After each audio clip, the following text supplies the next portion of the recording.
Hello everyone, সকল বড়দেরকে জানাই আমার প্রণাম এবং ছোটদেরকে অনেক ভালোবাসা। তো অনেকেই বলবে কি ব্যাপার, আজ হিন্দি ছেড়ে বাংলা কেন? ভিডিওটা শেষ পর্যন্ত দেখো, তাহলেই বুঝতে পারবে যে আজকে বাংলা কেন।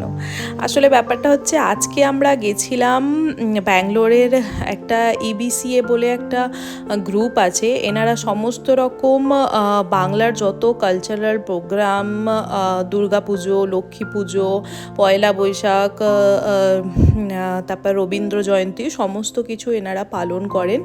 এবং আমাদের একটা ফ্রেন্ডের থ্রু দিয়ে, মানে ফ্রেন্ড বলবো না, আমাদের একটা রিলেটিভ, মানে আমার একটা ননদের হাজব্যান্ডের থ্রু দিয়ে আমরা এই গ্রুপের সাথে মানে এই গ্রুপের যোগাযোগ আমরা পেয়েছি। এবং এনাদের সাথে আমরা হোয়াটসঅ্যাপ, ফেসবুকে আছি এবং সমস্ত রকম কিছু প্রোগ্রাম হলে আমরা জানতে পারি এবং যতটা সম্ভব আমরা যাওয়ার চেষ্টা করি। কারণ কি, এইসব প্রোগ্রামে গেলে এবং ব্যাঙ্গালোরের যত মানে আমাদের আশেপাশে বাঙালি লোকজন আছে, যারা কলকাতা থেকে, পশ্চিমবঙ্গ থেকে, ওয়েস্ট বেঙ্গল থেকে সব এখানে এসেছে, যারা জবের থ্রু থেকে ব্যাঙ্গালোরে থাকে, কিন্তু তারা কোনো না কোনো অংশে বাংলার সঙ্গে জড়িত আছে।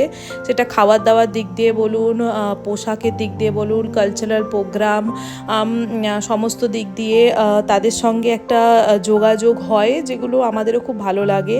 এবার এটা শুনে অনেক বাঙালিরা বলবেন যে আমি তো নন বেঙ্গলি, তাহলে বাংলার প্রতি, বাংলা ভাষা, বাংলা কালচারের প্রতি এত টান কেন? বা বাঙালিরা বলবেন আমি তো নন বেঙ্গলি, এত কেন টান? আসলে ব্যাপারটা হচ্ছে, আমি নন বেঙ্গলি হলেও আমার ব্রন অ্যান্ড বটআপ পুরোপুরি মানে বাঙালি পরিবেশে হয়েছে। আমার যেখানে বাড়ি সেটা ছিল পুরোপুরি বাঙালি পাড়া। এবং আমরা ছোট থেকে, মানে আমি অনেক বড় হওয়ার পর, মানে আমার জ্ঞান হওয়ার পর আমি জানতে পেরেছি যে না, আমরা বাঙালি নয়, নন বেঙ্গলি। কারণ কি, আমার পড়াশোনা বাংলা মিডিয়াম স্কুলে এবং আমরা বাবা মায়ের সাথেও বাংলায় কথা বলি। তারপরে মানে নন বেঙ্গলি মানে কি বলবো, কালচারটা আমরা অনেক পরে, মানে 5-6-এ ওঠার পর অ্যাডপ্ট করেছি। তার আগে বাংলার যে কালচারটা, সেটা নিয়েই ছোট থেকে বড় হয়েছি।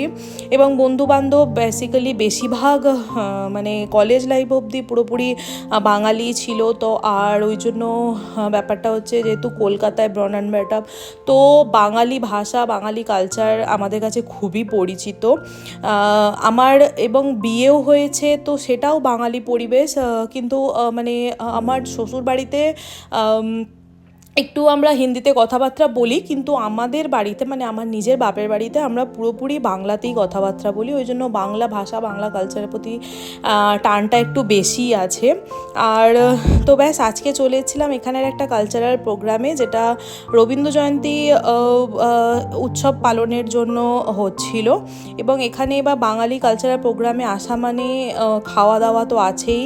তো আমরা অনেক কিছু খেয়েছিলাম, মানে গিয়ে তো আমরা, মানে কি বলবো, আমরা সন্ধেবেলা পৌঁছেছিলাম। এদিকে যে সাংস্কৃতিক অনুষ্ঠান, সেটাও দেখছিলাম, তার সঙ্গে কিছু কেনাকাটা আর খাওয়া দাওয়া তো চলছিল। ফুচকা, ভেলপুরি, পাপড়ি চাট, মানে সব কিছু আমি ট্রাই করে ফেলেছিলাম। আর এই যে দিদি, এনারা, মানে আমি এটা ব্যাঙ্গালোরে আসার পর দেখেছি। এবং লাস্ট টাইম যে ব্যাঙ্গালোরে আমরা দুর্গাপুজোটা থেকেছিলাম ব্যাঙ্গালোরেই, সো এই ব্যাপারে ওই জন্য আমি আরও জানতে পেরেছি। এবং এই বছর হোপফুলি যদি ব্যাঙ্গালোরে থাকা হয় দুর্গাপুজো, তো ব্যাঙ্গালোরের দুর্গাপুজো আমি আপনাদের শেয়ার করব। এখানে এইরকম গ্রুপেরা যে দুর্গাপুজো করে, এখানে এদের আয়োজন খুবই ভালো থাকে। সবাই বাড়ি থেকে হোমমেড ফুড নিয়ে আসে, নিজেদের হাতে সার্ভ করে, বানায়, যেসব প্রোগ্রামগুলো হয় বেসিক্যালি এখানে। আর দুর্গাপুজোতেও নানান রকম বাঙালিরা স্টল লাগায়, বেসিক্যালি হোম ফুড বা বাঙালি যে কালচারের রেস্টুরেন্টগুলো আছে তারা বানায়।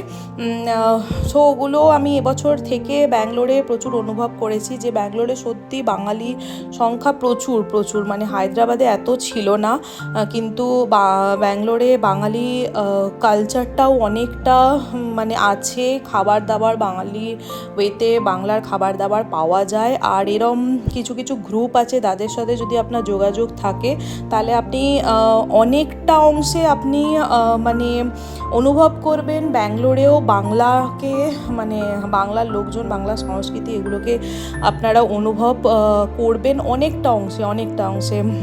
সো এখানে কালচারাল প্রোগ্রাম চলছিল যে ভাই বোনেরা মানে দিদিরা এইসব মানে এখানে অনুষ্ঠানে এনারা পারফরমেন্স করছিলেন, খুবই মানে অসাধারণ।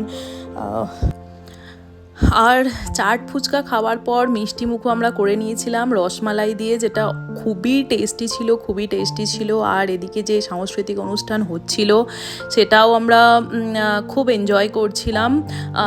খুব সুন্দর মানে নাচ গানের মধ্যে দিয়ে এই সন্ধেটা আমাদের কাটছিল, খুবই ভালো লাগছিল। তারপর দেখার পর খাওয়া দাওয়া করার পর আমরা ওখান থেকে বেরিয়ে গেছিলাম। সো পরবর্তীকালে আবার যদি কোনো এরকম অনুষ্ঠানে যাওয়ার সুযোগ হয় আপনাদের সঙ্গে অবশ্যই শেয়ার করব। নেক্সট ভিডিওতে আবার দেখা হবে। Take care.